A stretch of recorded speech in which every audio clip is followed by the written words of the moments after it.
Hi, everybody. This is Brian, and this is my final braided essay.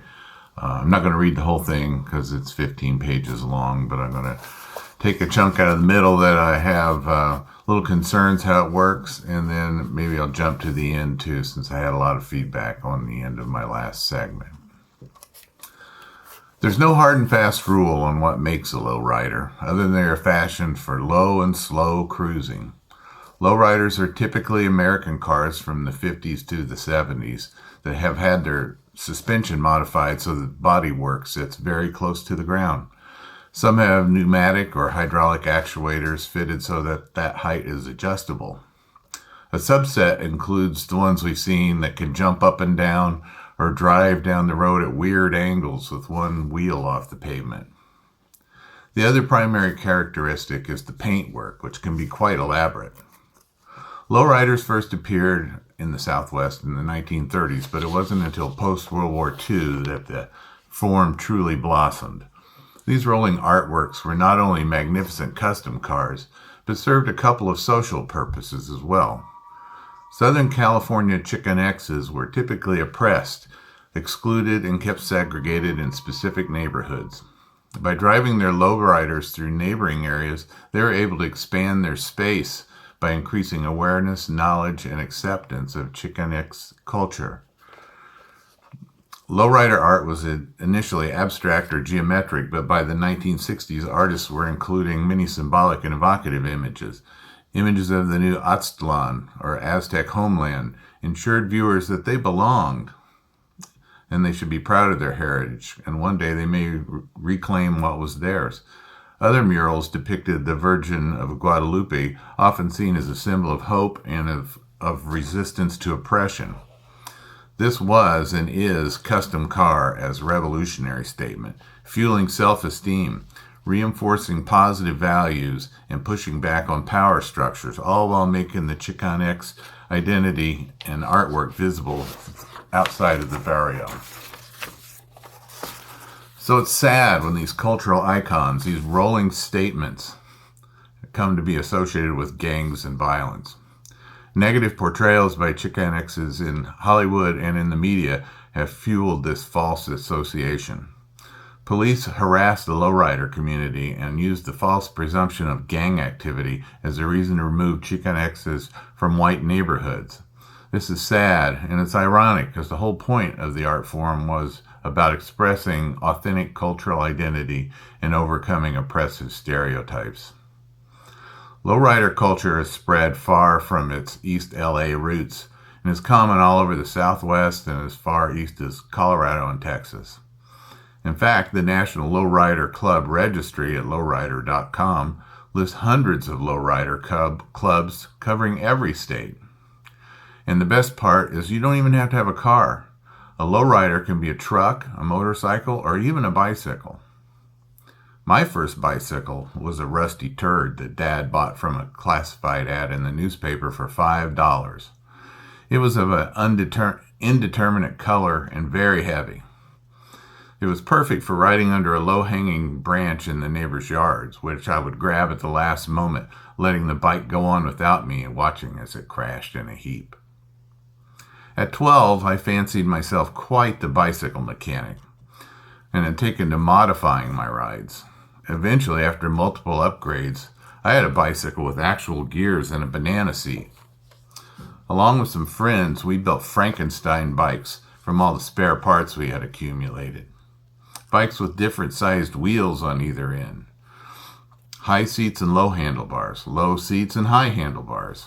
Tiny chain rings for super low gearing, which was better for peeling out.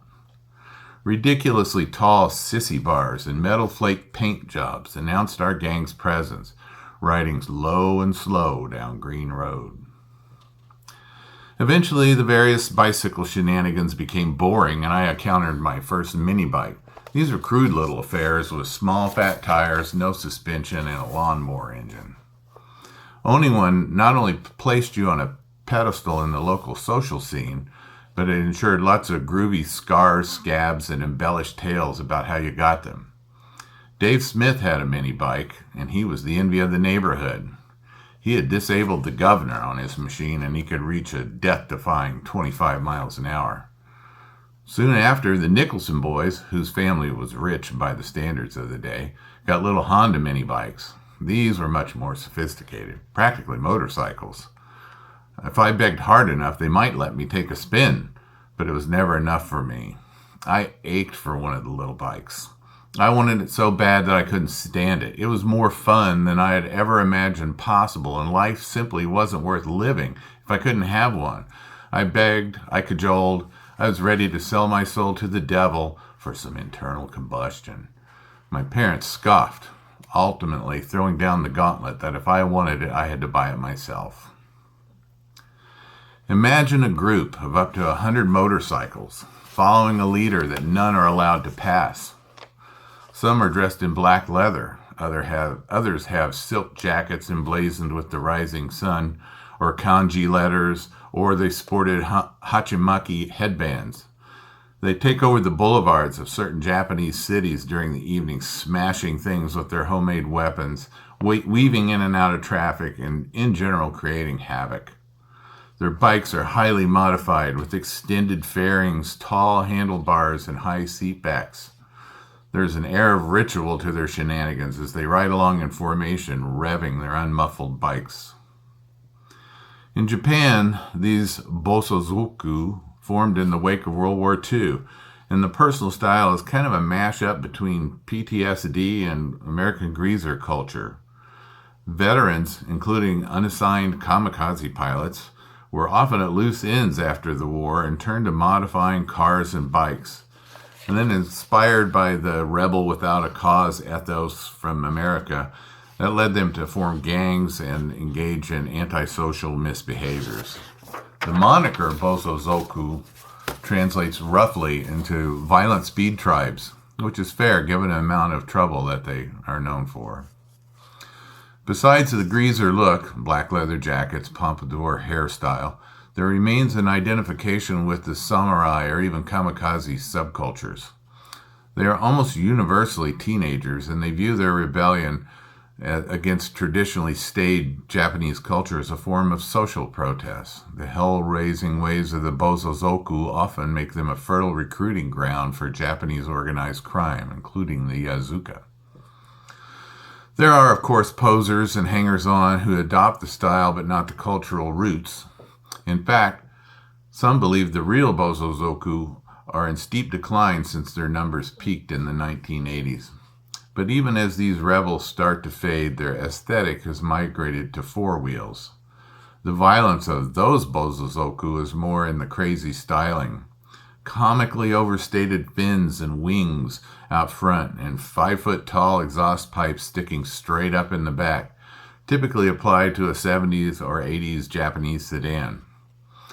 They are still rebels in that they represent a sharp departure from traditional Japanese society, but the four-wheeled Bosozoku are more focused on the vehicle rather than undermining civility.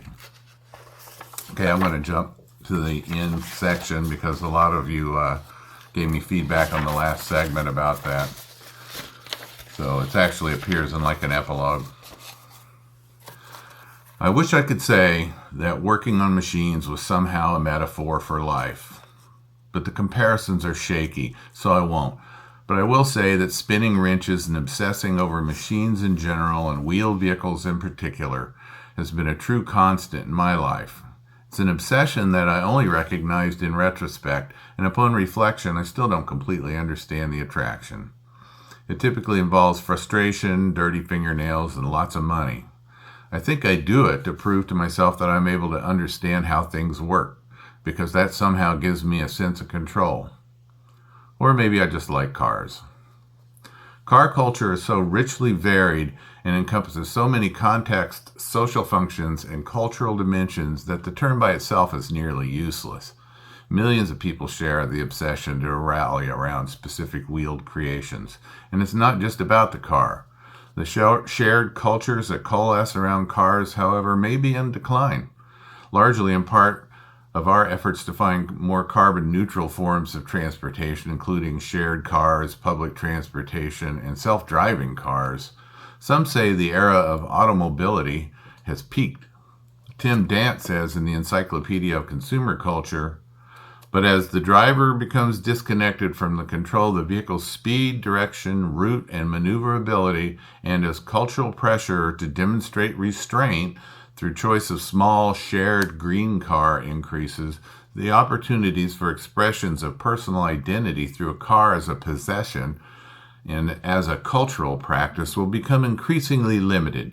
Cars will once more become functional, and the flamboyant car culture of the middle of the 20th century will become much less remarkable feature of consumer societies.